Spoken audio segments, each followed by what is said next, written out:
So, ever since I made my video on the craziest Greco-Roman match ever, after wondering what to make on a video next, I decided to think about what the worst wrestling match was and what it would look like. Then I realized that I already knew the answer. A non-wrestling null match. No, I don't mean watching another sport or theatrical wrestling, but it's pro wrestling that the name is stupid and needlessly confusing. I mean a wrestling match that no wrestling and no offense happens in. If that sounds boring, it's because it is. Some, though, are worse than others. And of all the non-wrestling null matches that I've seen, one stands out to me as being the worst of them all. And that is the 2024 non-Olympic weight class World Championship 55 kilo Greco-Roman final between Eldonise Azizli of Azerbaijan and Poyedad Marts of Iran. I want to start by talking about generally what these sorts of wrestling matches are. Usually they're confined to heavyweight Greco-Roman, as both the style where offense is harder due to not being allowed to attack the legs, and the way where offense that is hardest in general, as moving the other wrestler around is difficult due to proportional body weight strength being at its lowest. Of course, these can happen in freestyle too, it's just rarer because offense is generally easier in that style. Normally, these matches are just defensive stalemates. Both men are trying to score points, but the defense of both is just too good for the other to score anything. As an example of what a typical non-wrestling null match looks like, consider the 2022 130 kilo Greco-Roman World Championships final between Reza Kayaalp of Turkey and Amin Mirzazadeh of Iran. I'll go through it as quick as I can, as really there isn't much to talk about with these sorts of matches. As the match started, both men pushed against each other, both trying for good holds as a Russian 2-on-1 and underhook and wrist, the body lock, but both failing due to the other's defensive skill, so pushing against each other was the only way for either to get any progress of any kind. Mirzazadeh was consistently getting better mat position and generally moving Kayaalp around the mat, so the referee warned Kayaalp for passivity. General pushing continued, and as Kayaalp had done nothing to show that he was not more passive than Mirzazadeh, the ref awarded Mirzazadeh a point. The referee also gave Mirzazadeh top position in parterre where it became possible to use gut wrenches and other turns for exposures, making it easier to score points. On the ground, Mirzazadeh tried to turn Kayaalp, but Kayaalp was defending much too well, and Mirzazadeh didn't get close to a gut wrench.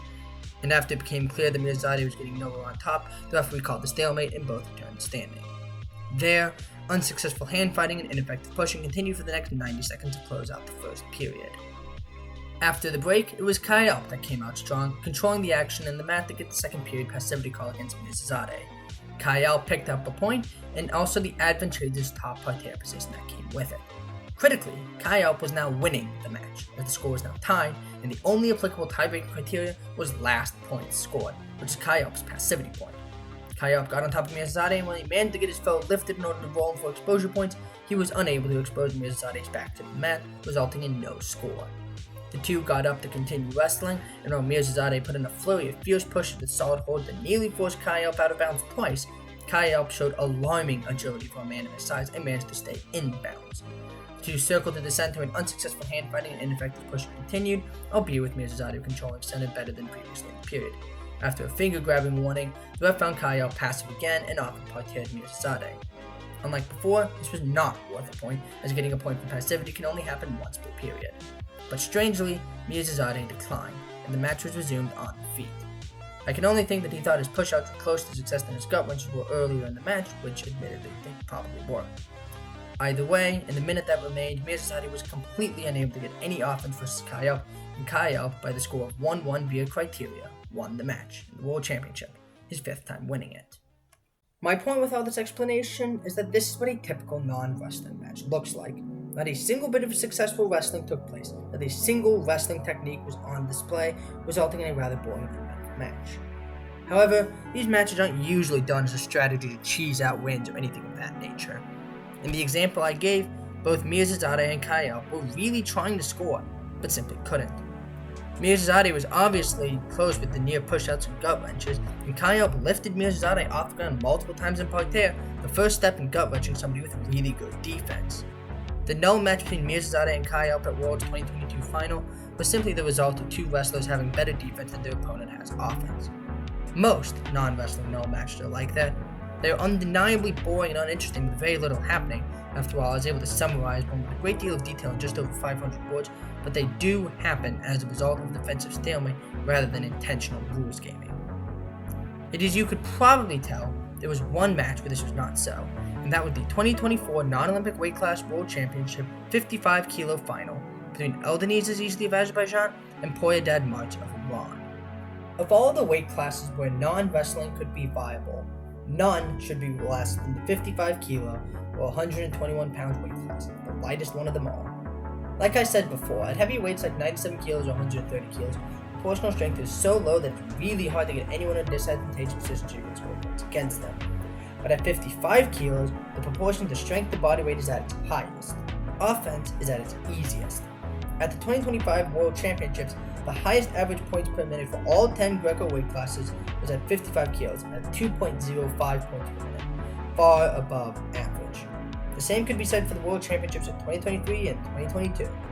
Basically, non-wrestling no matches should not be possible at this weight. Offense is just so easy. And at the 2024 Non-Olympic World Championships, nobody showed that better than Eldeniz Azizli. Azizli going into the match was looking invincible. In the 3 matches preceding this one, Azizli had ran through every opponent by first round tech fall. He had the ability to score push-outs and neutral exposures, but his primary method of scoring was dominating the Matthews forced parterre to get them down. Then, he would follow with incredibly strong, fast, and textbook gut wrenches, getting multiple 2-point exposures before his opponent had even recovered from the previous one. If he felt like it, he would forego the standard gut wrench, instead lift his opponent off the ground before hurling their back to the mat for a 4-point parterre lift. Each opponent fell in the first round, each within 2 minutes. Azizli looked like the wolf among sheep, stronger, faster, and more technical by miles. Going into the final, given Dad March's less than convincing performances to reach the final, I expected Azizli to obliterate him. I didn't expect Dad March to make it out of the first round and possibly not even the first minute. I eagerly watched the broadcast to see the 3-time world champion Azizli put on a brutal, if brief, display of Greco-Roman wrestling brilliance to get a lightning-fast tech fall. What happened was not that. It wasn't even Dad March stonewalling Azizli for 6 minutes to get a close win. If anything, it was even worse. As the match started, in stark contrast to his hyper-offense of the previous day, Azizli did pretty much nothing, letting Dad March shove him around for over a minute while providing no real opposition.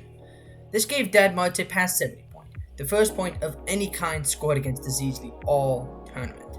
On the ground, Dad March looked for a gut wrench, but when it became clear that wasn't going to work, he switched to a front headlock to try and get points. He got closer to scoring, but Azizli defended well and no points were scored. After the stalemate, Azizli didn't go all out for takedowns as he did in previous matches, but decided to use stay busy holds to waste the garbage time that nearly always followed the first period parterre exchange until the break. The second period started, and Azizli started pushing against Dad March. He wasn't really trying to score, just to shove him around enough to warrant a passivity call. He got Dad March to his knees, but Dad March popped up quick. After continued pushing, Dad March tried to throw and missed, but it was ruled a slip, and so they stood back up. Shortly after some more pushing, Dad March was declared passive by the ref, and Azizli got top parterre position, but more importantly, the passivity point. The passivity point that held the tie-breaking criteria. At this point, I was thinking Azizli had just done everything before to hedge his bets against an opponent he knew to be superior than those he had beaten before. Why, he wasn't trying to stall and cheese that much, he simply hadn't gone all out for risky takedowns as he had before, as he clearly knew that Dad March could counter where others had been able to do so. Obviously, he had sandbagged the first period passivity because if he was somehow unable to turn Dad March, he could have the tie-breaking criteria, something which he wouldn't have had if he had started the match at pace. But here, I delusionally hoped, he would get his offense going, gut-wrenching or lifting him to the lead so great that Dad March would be unable to come back from it. Why, he could even finish the match right then and there with a tech fall. But alas, reality came crashing down as soon as the match restarted. Azizli just laid on Dad March, not even trying to turn his foe. Sure, he kinda tried to get a gut wrench a few times, but he never really committed one when it became clear it wasn't going to be easy and immediate. My problem with this isn't that Azizli didn't try and grind out a turn, it's that when it became clear his gut wrench wasn't going to work, he didn't try for anything else. He didn't try to use the conventional parterre lift that had served him so well throughout the rest of the tournament. He didn't go for the straddle lift to roll that had worked against Dad March the previous year in World Championship semis.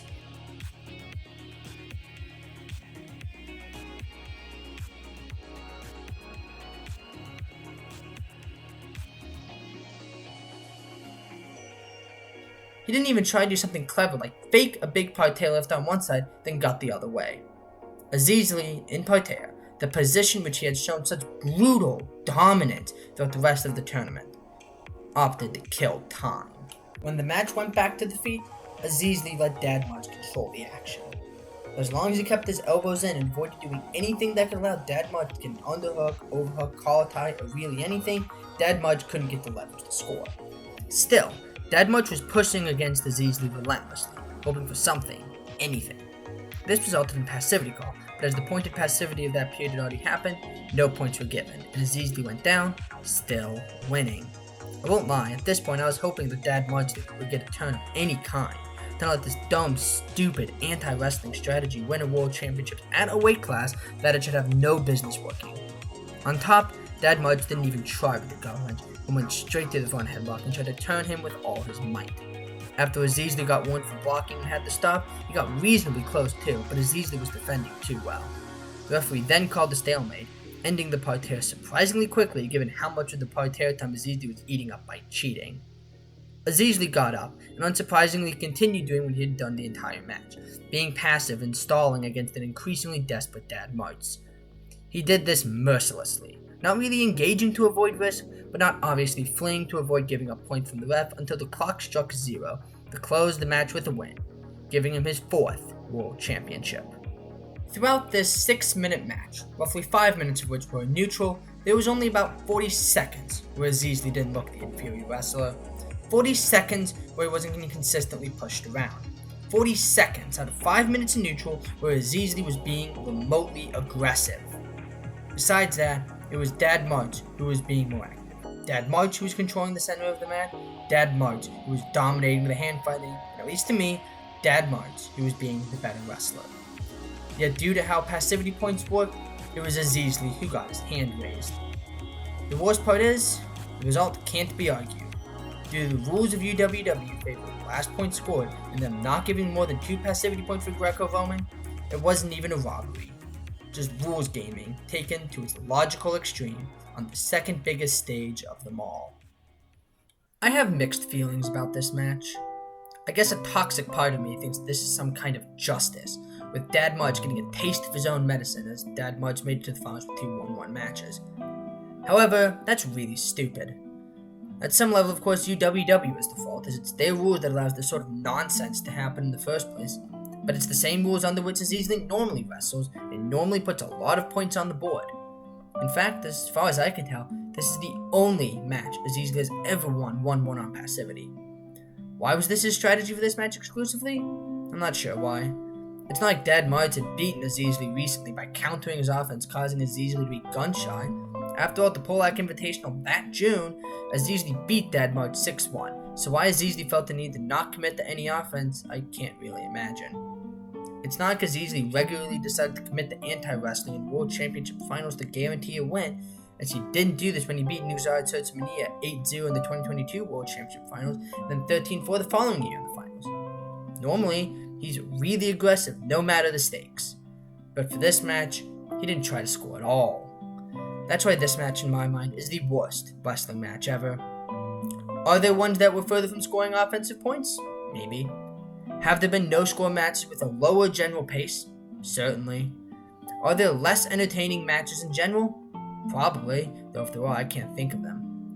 But in my mind, this is the worst wrestling match ever, because unlike the previous match I talked about with Kyle beating Mirzazadeh, as well as most other non-offensive no matches, the winner didn't even try to score points. In parterre, Aziz Lee wasn't lifting Dad Mudge but unable to turn him. In neutral, he wasn't going for arm drag, but Dad Mudge managed to serve loud. He wasn't pushing Dad Mudge to the edge of the mat, only for him to barely escape, or fighting at a good grip and trying to make something happen with it. He was just wrestling not to lose. And succeeded.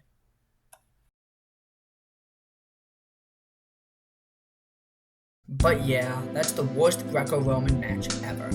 I know that UWW has since made rules so the criteria for a 1-1 match flips and goes to the wrestler that scores the first point, but I'm not a big fan of how that's resulted. That's a video for another day, possibly after Worlds, but maybe sooner. Anyway, like and sub.